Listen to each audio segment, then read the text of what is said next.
Hello my dear friends, welcome to Bharti classes. आज मैं आप लोगों के सामने एक नया चैप्टर, नया टॉपिक लेके आया हूं जिसका नाम है प्रॉफिट एंड लॉस। इस टॉपिक को पढ़ने के लिए, इस टॉपिक की अंडरस्टैंडिंग के लिए हमें थोड़ा अपने टाइम में पीछे जाना पड़ेगा। हमें उस दौरान जाना पड़ेगा जब हमें दो चीज़ें पता थी। पहला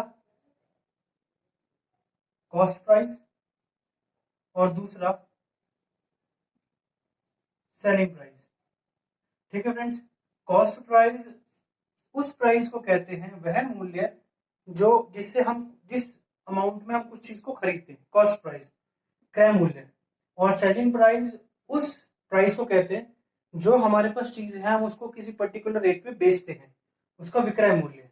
ठीक है, अब हमें क्या पता है कि हमें कॉस्ट प्राइस पता है और सेलिंग प्राइस पता है, लेकिन जब हम परसेंटेज में बात करते हैं तो अभी हमारा क्लियर नहीं हुआ कि प्रॉफिट परसेंटेज या लॉस परसेंटेज की अगर हम बात करें, यानी अगर हम किसी चीज को खरीद रहे हैं, फिर उसको किसी अमाउंट में खरीद रहे हैं, किसी अमाउंट में बेच रहे हैं, तो अगर कॉस्ट प्राइस हमारा ज्यादा है, अगर कॉस्ट प्राइस हमारा ज्यादा है सेलिंग प्राइस है, यानी आपने किसी चीज को खरीदा, ज्यादा रकम में खरीदा, बेच दिया, जो जिस रेट में आपने खरीदा था उससे कम रेट में आपने बेचा, तो इस केस में हमें क्या होता है दोस्तों, हमेशा लॉस होगा।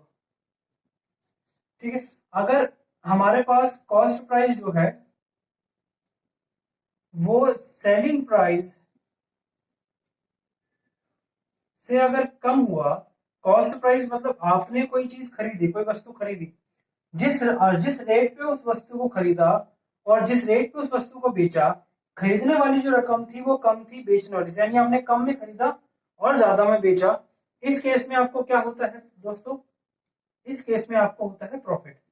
अब हमें यह पता है कि लॉस और प्रॉफिट होगा, किस केस में लॉस होगा, किस केस में प्रॉफिट होगा, लेकिन हम परसेंटेज के बारे में बात करते हैं। जब हम लोग अपनी बेसिक प्रॉफिट एंड लॉस की बात करते हैं तो उसमें हमें एक चीज पता करनी होती है कि अगर लॉस हो रहा है तो कितना परसेंट लॉस हो रहा है, प्रॉफिट हो रहा है तो कितना परसेंट प्रॉफिट हो रहा है।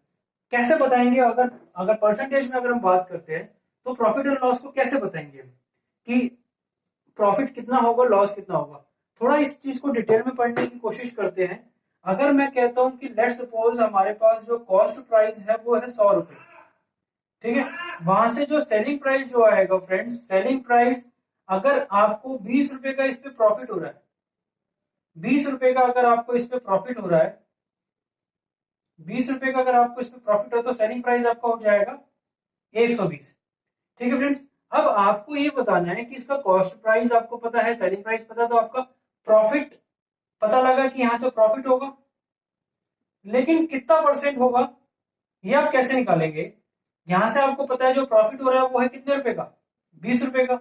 अब आपको पता है अगर मैं इसको कॉस्ट प्राइस को बेस मान के चलता हूं, लेट सपोज हमारा जो प्रॉफिट है वो कॉस्ट प्राइस के ऊपर देखा गया कि आपने 20 रुपए, 100 रुपए की चीज खरीदी, आपने जब उसको बेचा तो आपको 120 रुपए मिले, यानी वो 120 रुपए में जो आपको 20 रुपए फालतू मिले वो 100 रुपए से कितना है, यानी 20 रुपए आपको मिले, वो 100 रुपए से कितना परसेंट है, तो यहां से आपके पास वो आ गया 20%। ठीक है फ्रेंड्स, यही चीज अगर मैं दूसरी तरफ लेके चलूं, अब हमारे पास देखने के दो नजरिए हो सकते हैं, या तो हम प्रॉफिट को देखें कॉस्ट प्राइस से, तो हमारे पास डिनोमिनेटर में कॉस्ट प्राइस आएगा। अगर हम प्रॉफिट को देखते हैं सेलिंग प्राइस से, लेट सपोज 20 रुपए का अगर अपने को प्रॉफिट हो रहा है तो वो इस सेलिंग प्राइस का कितना परसेंट है, सेलिंग प्राइस से भी तो हम प्रॉफिट परसेंटेज को कैलकुलेट कर सकते हैं, तो वो इस सेलिंग प्राइस का कितना परसेंट है ये भी हम देख सकते हैं। तो यानी कॉस्ट प्राइस हमारे पास है, सेलिंग प्राइस हमारे पास है। कॉस्ट प्राइस अगर हमारे पास 100 है, वही अगर हमारे पास सेलिंग प्राइस 120 हुआ, अगर हमें 20 रुपए हमने इसको प्रॉफिट में बेचा, 20 रुपए अगर हमने इसको प्रॉफिट में बेचा तो 120 रुपए हमारे पास सेलिंग प्राइस हुआ, वही 20 रुपए का प्रॉफिट हुआ। ठीक है, 20 रुपए का प्रॉफिट हुआ, लेकिन अगर हम परसेंटेज में बात करेंगे तो ये 20 रुपए हमने देख लिया कि अगर हम 100 रुपए से इसको कंपेयर करवाते हैं, इसका कंपेयर करवाने का मतलब है 20 रुपए हमें ज्यादा मिले, वो जो हमने पैसा लगाया था उसका कितना परसेंट है, जो हमें ज्यादा मिला है वो उसका कितना परसेंट है, यही प्रॉफिट परसेंटेज हुआ। अगर मैं कहूं कि अगर ये 20% हमें सेलिंग प्राइस से देखना है, यानी अगर हमने 100 रुपए लगाए, 120 रुपए में उसको बेचा, तो जो 20 रुपए हमें एक्स्ट्रा मिले लागत से जो 20 रुपए हमें एक्स्ट्रा मिले वो 120 का कितना परसेंट थे, तो हमें एक 20 रुपए डिवाइडेड बाय 120 गुना 100, तो ये हमारे पास आ जाएगा फ्रेंड्स 1/6, यानी 1/6 का हमें रेशियो पता है कितना होता है 16 2/3%। तो फ्रेंड्स एक प्रॉफिट के केस में आप यहां से देख सकते हैं, प्रॉफिट के केस में आप यहां देख सकते हैं कि ये शायद दिख नहीं रहा होगा आपको, वीडियो में छोटा छोटा आता है, ठीक है। प्रॉफिट में आप देख सकते हैं कि अगर हम कॉस्ट प्राइस के ऊपर प्रॉफिट कैलकुलेट करते हैं तो हमें ज्यादा दिखाई देता है, एक पर्टिकुलर वैल्यू का प्रॉफिट हमें ज्यादा दिखाई देता है। वहीं अगर हम सेलिंग प्राइस के ऊपर कैलकुलेट करते हैं तो वही जो अमाउंट का परसेंटेज है वो कम हो जाता है। अब आप मार्केट में गए, आप अपने इन्वेस्टर ढूंढ रहे हो, आपको जो आपके इन्वेस्टर ने पूछा आपका प्रॉफिट रेट क्या है, तो आपने बताया 20% और दूसरे ने बताया 16 तो इन्वेस्टर किसके पास जाएगा? ऑब्वियसली जो जिसका ज्यादा प्रॉफिट होगा।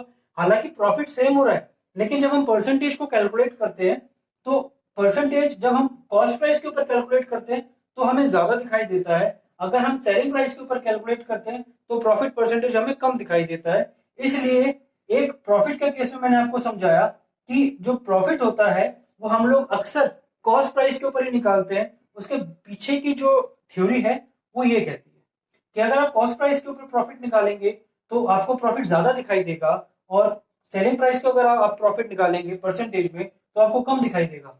वहीं अगर मैं आपको दूसरी तरफ बात करता हूं, अगर इसकी हमने एक तरफ बात करी प्रॉफिट की, यानी प्रॉफिट में जब हम बात कर रहे थे तो हमें कॉस्ट प्राइस के ऊपर लगा हुआ प्रॉफिट हमें ज्यादा दिखाई दे रहा था परसेंटेज में। वहीं अगर मैं बात करता हूं लॉस के केस में, अगर लॉस के केस में बात करता हूं तो कॉस्ट प्राइस है हमारे पास 100 रुपए, और अगर लॉस हो रहा है 20 रुपए का तो हमारे पास सेलिंग प्राइस कितना आ गया फ्रेंड्स? 80 रुपए। सिंपल सी बात है।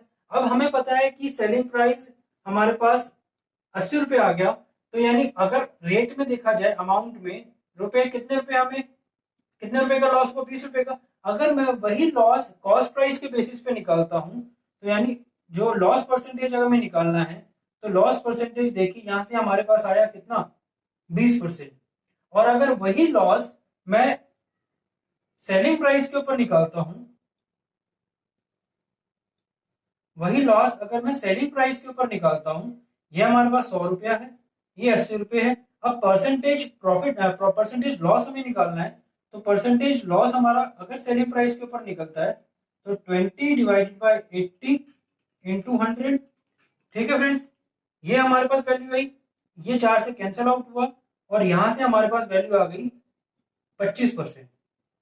ठीक है दोस्तों, एक तरफ हम क्या देख सकते हैं कि जब हम लॉस निकाल रहे हैं तो कॉस्ट प्राइस के ऊपर जब हम लॉस निकालते हैं तो हमें वो सेम अमाउंट का कम लॉस दिखाई देता है। वहीं अगर हम उसको सेलिंग प्राइस के ऊपर निकालते हैं तो वही लॉस ज्यादा दिखाई देता है। तो वही चीज मैं इस कंसेप्ट के लिए भी यही कहूंगा कि अगर लॉस निकालते हैं कॉस्ट प्राइस के ऊपर तो हमें लॉस कम दिखाई देगा, अगर सेलिंग प्राइस के ऊपर लॉस निकालेंगे तो हमें ज्यादा दिखाई देगा। वही अगर आप इन्वेस्टर को अपनी तरफ अट्रैक्ट करना चाहते हैं तो इन्वेस्टर आपसे पूछता है कि आपका लॉस परसेंटेज कितना है। एक पर्सन बताता है कि 20% उसको लॉस होता है, दूसरा पर्सन बताता है कि 25% उसको लॉस होता है, तो इन्वेस्टर किसकी तरफ जाएगा? जिसको कम लॉस होगा। तो आप देख सकते हैं कि जब हम कॉस्ट प्राइस के ऊपर लॉस निकालते हैं तो कॉस्ट प्राइस के ऊपर लॉस हमें कम दिखाई देता है, लेस। कॉस्ट प्राइस के ऊपर लॉस हमें कम दिखाई देता है और लॉस हमें कम दिखाई देता है और प्रॉफिट हाई दिखाई देता है। तो यानी यही रीजन होता है कि हम अक्सर जब भी परसेंटेज प्रॉफिट या परसेंटेज लॉस की बात करते हैं तो हमें अक्सर जो परसेंटेज प्रॉफिट या परसेंटेज लॉस निकालना होता है हम कॉस्ट प्राइस के ऊपर निकालते हैं। बाय डिफॉल्ट हम अगर क्वेश्चन के अंदर नहीं दे रखा कि percentage profit and percentage loss calculated on the selling price, अगर नहीं दिया हुआ तो हम हमेशा कॉस्ट प्राइस के ऊपर उसका परसेंटेज प्रॉफिट और परसेंटेज लॉस निकालते हैं। उसके पीछे की जो थ्योरी है वो ये कहती है, इसकी वजह से हम अक्सर कॉस्ट प्राइस के ऊपर निकालते हैं percentage profit and percentage loss. So इसके ऊपर क्वेश्चन दोस्तों आज मैं आपके सामने एक लेके आया था चैप्टर से आपको बेसिक अंडरस्टैंडिंग देने के लिए। अब इसके बाद में हम लोग इसके ऊपर क्वेश्चंस ट्राई करेंगे और से और हमें इस पूरे जो ये प्रॉफिट एंड लॉस का जो अप्रोच है, जैसे हमने परसेंटेज के चैप्टर्स को फॉर्मूला फ्री किया, हमने प्रॉफिट एंड लॉस को भी फॉर्मूला फ्री करना है। हमें अपनी सिर्फ बेसिक अंडरस्टैंडिंग का इस्तेमाल करना है। उस बेसिक अंडरस्टैंडिंग को यूज करते हुए हमें अपने सारे चैप्टर्स को जो अरिथमेटिक के होंगे, उनमें सारे चैप्टर हमें बेसिक अंडरस्टैंडिंग से अपने क्लियर करने हैं। सो स्टे ट्यून, बने रहिए साथ में, और ज्यादा से ज्यादा इस चैनल को सब्सक्राइब करिए और शेयर करिए, ताकि ज्यादा से ज्यादा ये लोगों तक पहुंच सके। आगे के चैप्टर्स, आगे के जो इस चैप्टर में मैं क्वेश्चंस कराऊंगा, वो अगली वीडियोस में देखेंगे। Thank you.